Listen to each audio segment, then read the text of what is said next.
Welcome to Under One Roof MTL, where we are demystifying home ownership 1 week at a time. I'm joined, as always, by the guys, the experts, the ones who are here to demystify everything for you. LJ Aguinaga of LJ Realties. Hi, LJ. How you doing? I am great. We've also got Martin Spalding and Fred Pichette of Fred and Martin Mortgages. Good afternoon, gentlemen. Bonjour, Robin. Bonjour, I am Robin Flynn. If you have any questions for the guys about real estate or mortgages, you can text us at 14790-0800. We're going to get to some of your questions, actually, after we check traffic.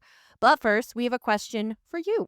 And if you know the answer, you could win cookies from Felix and Norton delivered straight to your door. Our question this week: in Quebec, what is the Declaration of Co-Ownership, and why is it important for condo owners? If you think you know it, 800, that's not an easy one. I'm going hard this week. First one through will receive delicious cookies from Felix and Norton. You should check them out, by the way, at the Blue Haven Shopping Center. That's 3705 St. John's Boulevard in DDO. Guys, the big story this week is the Bank of Canada. You guys were right. They decided to cut interest rates by 25 basis points. Celebrations all around for being right, but also celebration for us variable rate mortgage holders who are about to get a little bit of a break this month. Love that. Yeah, we love to see it. Fred, how are you feeling? Well, I love it. If you carry a variable rate or a line of credit, it's great news for you. But technically, a rate cut shouldn't be a celebration because if you look at deeper, it means that Economy's not doing so well. exactly like Headwinds ahead of us. yeah, like I would say it's great short term, but it's probably not the best overhaul for Canadians. So I Yeah, want to hear everyone's thoughts. So we got two more occasions. We got October and December. We were right for September. What's the feeling for October and December? Are we going to go two more? So another 75 basis points? I mean, plus the one that we got this week. But are we going to see another 50, or are we just going to get one more 25? I I jump first. I would say another 25, probably because if the inflation is still under control, I don't see why we're not going to have another rate cut of 0.25. 0.50 will be a lot for 2025. I said, but who knows? My money's on 25 basis points from here to the end of the year. I don't know that we're going to see it at the next one. I think we might have to wait to see a few more months of the effects of what's going to happen. They've been pretty conservative lately. So I'd say the last increase of the year, or decrease, pardon me, rate change could be 25 basis points. The federal government is also supposed to table their budget in November, I believe. So could that affect the Bank of Canada's decision for the December announcement? Let's take real bets. How far under do we think that budget's going to come in? I don't know, guys. Mark Carney did promise to make a lot of cuts, but I mean, the debt is just massive at this point.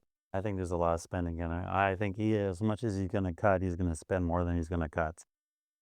And how do we feel about that? You don't seem very happy about this, Martin.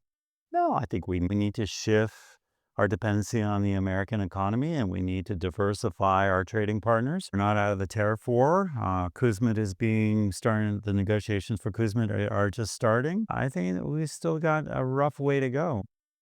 If we had a king, I think I would have done what England did. I rolled out the red carpet, because that's how you got to play up to Trump. And I heard a pundit this week saying that maybe Mr. Carney should spend more time in Washington. Interesting. Guys, we mentioned that we shouldn't necessarily be celebrating the interest rate cut because this is a sign that times are kind of tough for Canadians.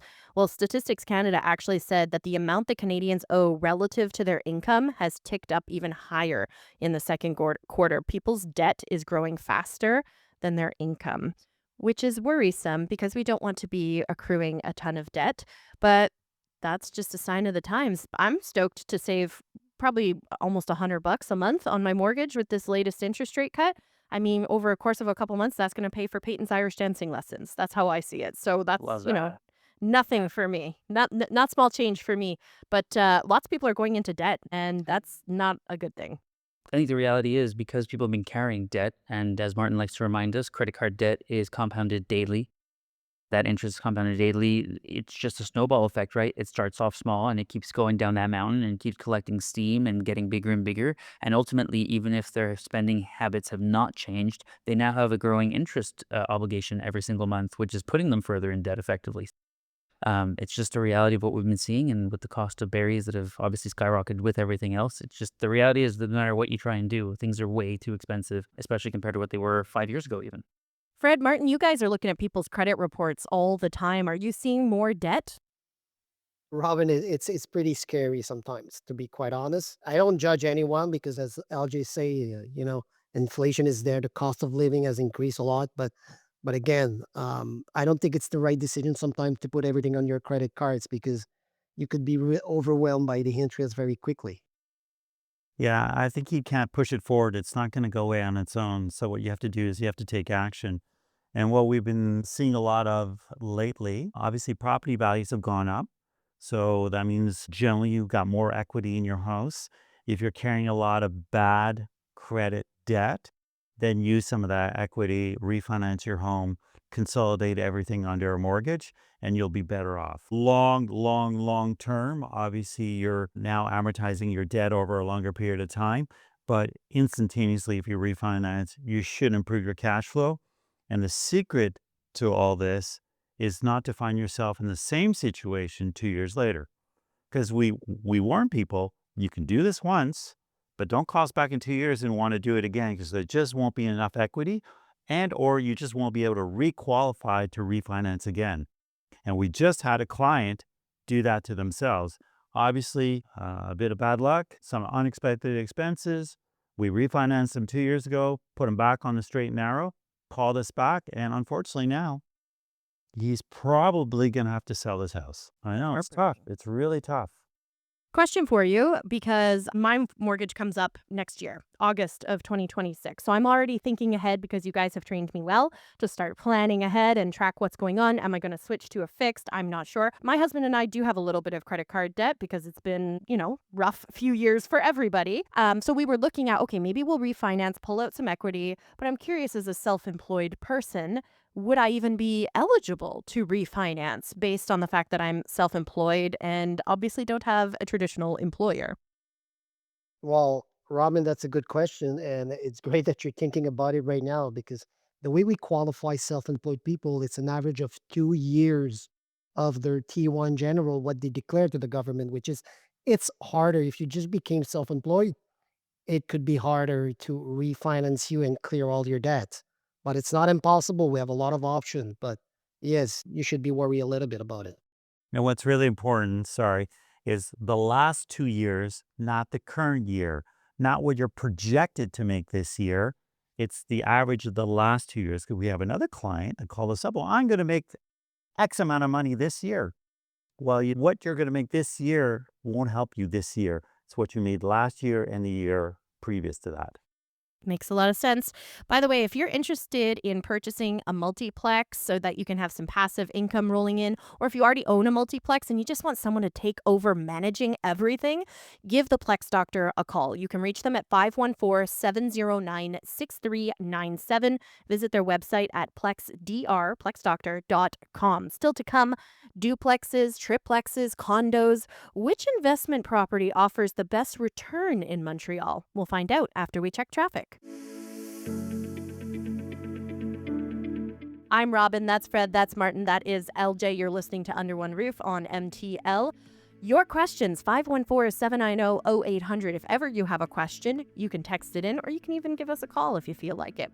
Our question this week, how long does a consumer proposal stay on your credit report?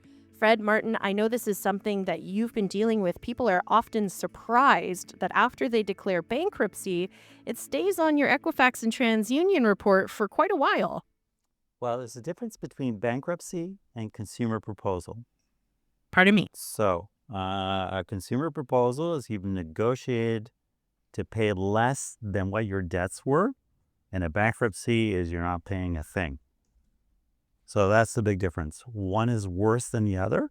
So consumer proposal is not as bad as a bankruptcy. However, in Canada, a consumer proposal stays on your credit report for 3 years after you completed all the payments under the proposal. If the proposal takes longer to complete, it will remain on your credit report for the duration of the proposal plus 3 years.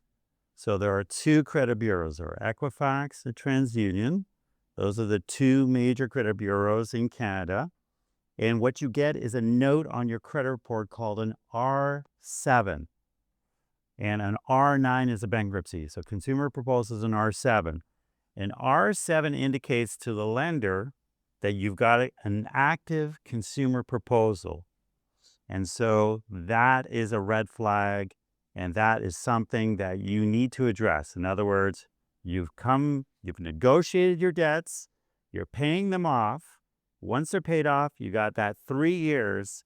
But then what you need to do is you need to go into your credit reports to make sure that R7 rating has been taken out, and that all the notes, because it's not only the R7, but there are all kinds of notes and all kinds of things that could put up red flags when a lender goes in. The other thing that you don't want to do during a consumer proposal is start applying for all kinds of other credits. Because if an application for a credit is rejected, that could throw you back again. So a consumer proposal is only when you're really, really at the end of the rope, you're hemorrhaging everywhere, you've looked to refinance, you've done everything, because that will carry and that will stay with you for a long, long, long time. And we just had a client, because most of this stuff is in relation to our clients. We just had a client that found his dream house, and then we went into his credit report and the R7 was there, and it blew up the deal. Yeah. That's terrible. That's Terrible. heartbreaking. Okay, so pay attention to your credit report. That's some pretty good advice. I think if you can pay, I subscribe for Equifax so that I can check it anytime I want for free. Basically, I pay a monthly fee to be able to access it. That's a good idea if you're working on your credit. Yeah, but that's just a number, right? So what you need to do is once a year is you go to Equifax and TransUnion and you do an audit, and you make sure there's no junk on there that could create red flags when you're looking to buy a house. So remember The that. Equifax subscription, though, Martin, is not just your number, though. I do have access to my full credit report. I know, but that's your access. That's not the Okay. lender's access, and that's not our access. So make Okay. sure that you clean it out once a year, because remember that cell phone that you haven't used in 3 years? That could be something that could blow up or ruin your credit because you didn't cancel your cell phone. Perfect. So bottom line, once your proposal is done and the time has passed, make sure you follow up and make sure that everything is in order. Not Awesome. just Love the that. R7, but all the notes and anything that could actually put up a red flag. Excellent. All right, let's talk investment properties, guys. There are different types of investment properties depending how motivated you are, where you're at in your, residential investment or commercial investment journey. Duplexes, triplexes, condos. You can look at commercial spaces. LJ, talk to me about what the best return is right now in the Montreal market. So the first question is always going to come down to your budget. That's ultimately is going to determine what we can and can't do. And then after that, we're going to have different options available to us. My general recommendation is that if we can afford to get you into a triplex, that's going to be the best return on investment. We're separating the risk on 3 different units. Therefore, even if you have one vacancy, you're still getting 2/3 of the rent for the property. You have an opportunity to increase rents and improve the property over the course of time on 3 different fronts as well. If it is a triplex on 3 floors, that's my personal favorite because you're getting the larger units by doing so even. You can buy it with as little as 10% down if you're considering being an owner-occupant of the property. So just a lot of upside in what can happen. And there's a lot of triplexes in Montreal, especially in the Sud-West Belt and Hochelaga, that we can still pick up in the $700,000 to $800,000 range. And after a little bit of optimization, could be worth $1 million to a 1.1. So there's a lot of meat on the bone in that type of property, and that's always my favorite kind of first-time investor who's ready to take the leap and is looking for a place to live. If we can combine the owner-occupant, that's really the secret sauce in investing in Montreal, to be honest, to get started in that journey. It's kind of nice if you're an owner occupant in a triplex that you're close by to your tenants, right? So you know what's going on. If you're worried about that. It's also a great way to start. Nobody says that you have to live there forever either. A lot of people say, "Oh, I don't want to live in a triplex when I start having kids and start growing a family and whatnot." And I said, "No problem, but do it now. You're already planning on renting an apartment anyways in one of these buildings. Become the owner of it." And then some people are concerned about being the owner and discrepancies. I've had clients who tell the tenants that they're the manager of the property, that they're as management to try and create a bit of separation between that because they don't want um, a relationship to kind of break down with the tenants, if you will. So you can also go down that road if you'd prefer. Ultimately, you're getting an e-transfer, you're collecting it, but you're at the property, and then after a year, 2 years, whenever you're ready for that next property, you can simply rent out this unit, have the whole property cash flow for you, and off you go. I have a easier question for you. You mentioned triplex, but what is the best return on investment? Is it a fourplex, an eightplex? Is it a 16? And if you want to, and my second question is what becomes unmanageable if you're an owner occupied? In other words, you want to live in that place, but is 15 apartments plus yours too much to manage if you've got a full-time job? I would probably say if you're going to go owner occupant, I wouldn't go in much more than a 5 or 6 plex. That's really what I would kind of draw the line. You probably also have needs in terms of space, depending on where you're at in your family life and career. So if we go into bigger properties, your unit's probably not going to be all that big either. So that's going to be a constraint that you can put on yourself. In terms of best return, it really comes down to how much cash you have available and if you're willing to do an optimization, right? There's so many different things that we could break down, but I think we've got to go to a break and I'll break it down after. If you're not sure if now is the right time to buy your first triplex or your first home, give LJ a call at 514-500-4040. He will help you decide. Coming up after the news, Fred has a question about cash flow, I believe. That's coming up after the news. I'm Robin. That's LJ. That's Fred. That is Martin. You're listening to Under One Roof. Don't forget, by the way, to take a stab at our trivia question of the week for your chance to win some cookies from Felix and Norton. The question this week in Quebec: what is a declaration of co-ownership and why is it important for condo owners?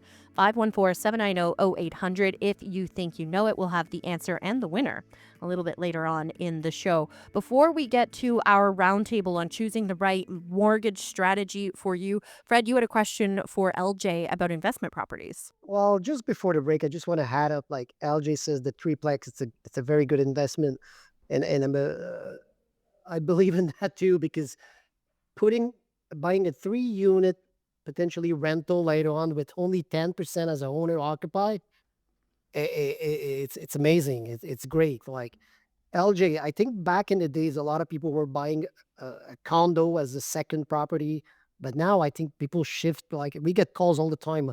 Hey, Fred, you think I'm able to afford a duplex, a threeplex, a fourplex? And what do you see in the market right now? Is there's a lot for sale? I wouldn't say there's a lot for sale. We can always find opportunities. There's always kind of every week there's one opportunity that pops up, if you will. But I wouldn't say there's a lot. It's not like there's a vast ocean of good cash flowing triplexes available in Montreal because there's investors ready to scoop them up. But as long as you're searching, you're working with the right team, you're going to find the right opportunity. We're going to be able to move forward on it and start that investing journey for you. And then just to circle back quickly to Martin's question before, if money was not an object, what is the best place to invest, best ROI?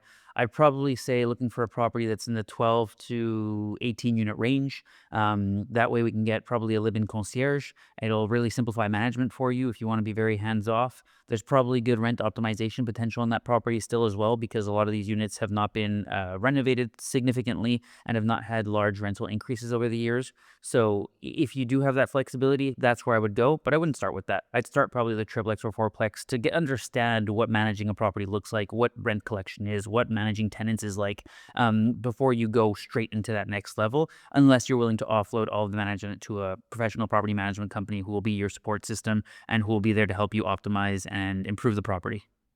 Live-in concierge. So you would provide him or her an apartment. And what kind of salary would you have to pay somebody like that on a yearly basis? In a building like that, what's most common is that you're going to see them have a discount on rent, right? So they might get a $300, $500, $600 a month discount on their rent, and they're going to be responsible for collecting the rent. They're going to be responsible for cleaning the common areas, snow removal of the entranceway, stuff of that nature. If there's ever an issue, they'll be the first person on the ground to go take a look, check it out. But that's kind of the task. Obviously, for anything larger, they're going to call or let you know or outsource it to professionals, RBQ licensed contractors. But it's really your eyes on the ground, and they get a discount from the rent in exchange. So what kind of profile of person are you looking for? Are you looking for retired people? Are you looking for people who are just looking for a rent discount that don't mind shoveling the snow and vacuuming the hallways? So I've seen both. I've seen people who actively have a full-time employment and they do this kind of in evenings and weekends. I prefer the retired person, somebody who worked in construction for a decent chunk of their life or worked in maintenance, and now they're handy. They know how to do a lot of things. They're available. They have time. They spend most of the time at their property anyways, because they have these hawk eyes. They're always available. They always know what's going on. They know everybody's name and have a full understanding of the building. And those people usually take a lot more pride in the building and almost have that ownership feel. And ultimately, that's what you want, because if the person who's managing the property has that ownership responsibility feeling to it, they're going to do such a good job with that responsibility. Phil? So how do you choose the right mortgage right now, guys? I know this is the age-old question. Do I go fixed or variable? I feel like we've had this conversation a million times and there's never a clear-cut answer. It depends on your situation, depends on the economy, depends on interest rates. Martin, what are we doing right now? Okay, I know that everybody's sitting down, and I know everyone's going to be shocked by what I'm about to say. But if I was a borrower today, I'd opt for a variable rate mortgage with a 5-year term. Yes, sir. I'd go variable right now. Is that because you're expecting Yeah, I know. I know. I'm feeling a little bit warm by saying that. is that because you're expecting more interest rate cuts? We talked about the remainder of 2025, but we've got a whole new year coming. Yeah, I think you know what. If we turn back the clock, I think Fred, long term, has been on the plus side of the ledger because he's always been variable. But I've always been the son of a Scottish accountant, and I want to know on a monthly basis how much it's going to cost me. And I'm a not risk adverse, but I've got an aversion to risk. And so, but today, Reverse. I know, thank you. So, but today, the way things are going, I would go variable because I am convinced there are going to be more rate cuts and I want to benefit from those. I don't want to lock myself in. Well, I'm very surprised, Martin, that you see that because I hear you for the last 3, 4 years saying that you love fixed rate and it's good and you could budget it and it's easy to manage. But this time, I'm happy that you agree with me. Yeah, no, It sounds like he's been drinking your Kool-Aid. absolutely. Well, what would you do, LJ? Honestly, coming off of what we've just experienced for the last couple of years, on a primary residence, I'd probably look for stability after what I've just gone through. I'd probably go with the fixed rate right now, especially where they are. I think you can still get some, maybe even just south of 3.99%, which is pretty interesting and attractive right now. Um, on investment properties, I'm happy to take the gamble because I'm going to get to write off the interest anyway. So if I do have an interest that starts to balloon on me, I get the deduction on the income side. So while I'm not thrilled about it, it's a lot more manageable and easier to swallow that pill versus what I experienced on the other side. So while I do agree that variable rates typically are going to be cheaper on a 5-year period, and I'm all for it and I always have been, I think especially if you get into a larger mortgage where it can really you want the stability. I saw the increase of my mortgage probably almost 50% when things really jumped up, and I was lucky enough to be able to manage it. But do I want to go through that again? No, I'd rather not. Right. I think you've got 3 options right now. And one of the options is obviously variable. So a B in Fred's court. The other option would be fixed, but a shorter period of time. You'll pay a little bit more in interest, but you won't lock in for as long. And, in 2 to 3 years from now, you could benefit from the rate drops. Or if you're nervous Nilly, like I used to be a week ago, you lock in for a 5-year fix. You have peace of mind. You know exactly what it's going to cost you night after night, week after week, month after month. And, there's nothing better than having a clear conscience and a good night's sleep.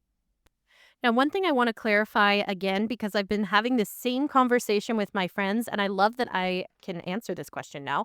They hear the Bank of Canada dropped interest rates to 2.75%. They think that means, oh, I'm going to get a 2.75% interest rate on my mortgage now. No. So, can you talk to me about the difference between what the Bank of Canada rate is versus the prime rate? Well, I could jump on this one, but when the Bank of Canada announced a rate cut of the overnight rate by 0.25%, that affect the prime rate of Canada, which is directed related to the variable rate on line of credit. We got a lot of calls this week. People call me on Wednesday afternoon, Thursday morning. Hey, Fred, can I get a better rate? I know my mortgage, you renew it, but it's going to close in September or mid October. And I locked it up for 5 years at 4% fix. Can I get a better rate? I says, well, I hope I could give you a better rate. But right now, the announcement of the Bank of Canada is strictly related to the variable rate and line of credit, which is when you carry a variable rate, you carry a discounted rate from the prime rate of Canada. On the other hand, when you're looking at the fixed rate, how you determine that it's going down or up, it's really related to the bond yield, the 5 years bond yield of Canada. Like you really have to look when you have an announcement of the Bank of Canada, just think this affect variable rate. When you see the fixed rates going down, you have to look at the bond yield of Canada. To find out more about your lending options, get in touch with Fred and Martin. Go to their website at fredandmartin.com. Coming up, we've got our property of the week plus the answer to our trivia question of the week, which is in Quebec, what is the declaration of co-ownership and why is it important for condo owners? The answer and the winner coming up after we check traffic.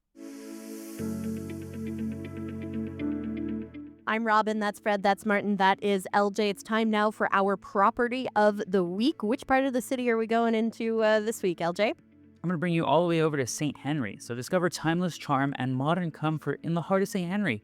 Welcome to A44 Rue Agnes, a rare 3-bedroom, 2-bathroom condo with over 1,550 square feet of beautifully detailed living space. From a stained glass skylight to custom tile work, this home is full of character. Plus, you get 2 private balconies, a garage, and 3 parking spots in the exterior. The property is located across the street from St. Henry Park and steps from the metro, cafes, and the Outwater Market.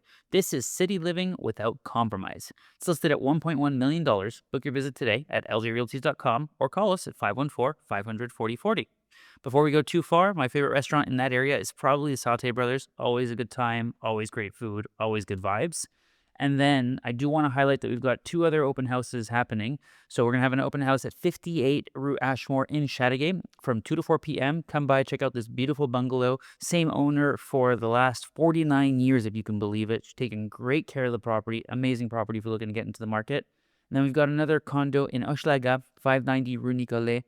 This is a beautiful 2-bedroom condo with an awesome back terrace, if you will, that leads right off of the living room and an indoor garage parking as well, because no first-time buyer should be dealing with street parking in Montreal in the winter. So come check out our 2 open houses. You've got Alexandra at Ashmore and you've got Amanda over at Nicolet. It's going to be an awesome afternoon. Love that Ashmore property in the Heights in Chateauguay. It's such a beautiful historic neighborhood. So many great parks, schools, daycares, like everything you need is in that neighborhood. So close to the water as well. There's a little yacht club that's not far either. So much to do. I was convinced you were going to say the green spot. What happened to the green spot on Notre Dame? That's the place Green spot in is at 3 a.m. We can hear you. I'm catering to our audience. Sauté Brothers is really, really good, though. Like, that's so good. Incredible. Français, on appelle ça un bon roteur. Okay, guys, let's get to the answer for our trivia question of the week, brought to you by Felix and Norton Cookies. In Quebec, what is the declaration of co-ownership, and why is it important for condo owners? We have a winner. Marco in St. Leonard had the correct answer. So a declaration of co-ownership is basically a legal document that creates a condominium and sets the rules for that condominium. Kind of defines what's private and common areas, rights and obligations of the owners, whether you're allowed pets, how fees are shared, other restrictions, can you rent out your unit, stuff like that. Right, guys? Correct me if make sure I'm on the right track here. So declaration of co-ownership is a super important document that you're going to need at the time of the purchase. You want to make sure to take the time to really review it with your real estate broker and make sure that you also ask for any amendments to the declaration of co-ownership because those things get amended all the time. Sometimes the share of the ownership of your unit can vary in these amendments and sometimes the rights get changed along the way as well. So it's a super important document that'll outline what you can and can't do as well as any changes that come along the way. Sometimes we'll see amendments to affect whether you're allowed pets or not, smoking or not, short-term rentals or not. Stuff of all this nature will be found on that document and the amendments there too. So make sure that you take the time to review it properly. Absolutely.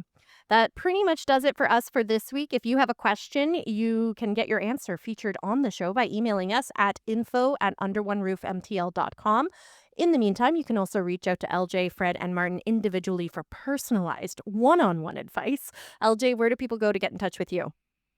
So you can check out our website, ljrealties.com, or on all socials under the handle LJ Aguinaga. That's LJAGUINAGA, or LJ Realties with an IES at the end.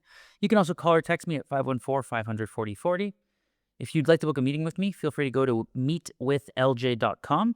And if you're looking to free up some of your time, contact my property management company, Plex Doctor, to take over and give you your time back. You can find us at plexdr.com or reach out to my colleague Terry 514-709-6397 to discuss your property management needs and how we can build a partnership together. Love that. Fred, Martin, where do people go to get in touch with you? I just want to make sure I know exactly how to get in touch with LJ. Can you repeat all that, LJ? Sure. Which one of the websites? No. I'm kidding. No, to get in touch with Fred Martin, it's fredandmartin.com or And Martin. or fredmartin.com or Friendandmartin.com. .com. Yeah, your phone numbers are on the website. You can book a Everything's there. meeting directly with you. It's excellent. So make sure you check it out. If you missed anything, you can listen to this show in its entirety as well as all previous shows on iHeartRadio, Spotify, Apple, wherever you get your podcasts. For LJ, Fred, and Martin, I'm Robin. Have a wonderful Sunday.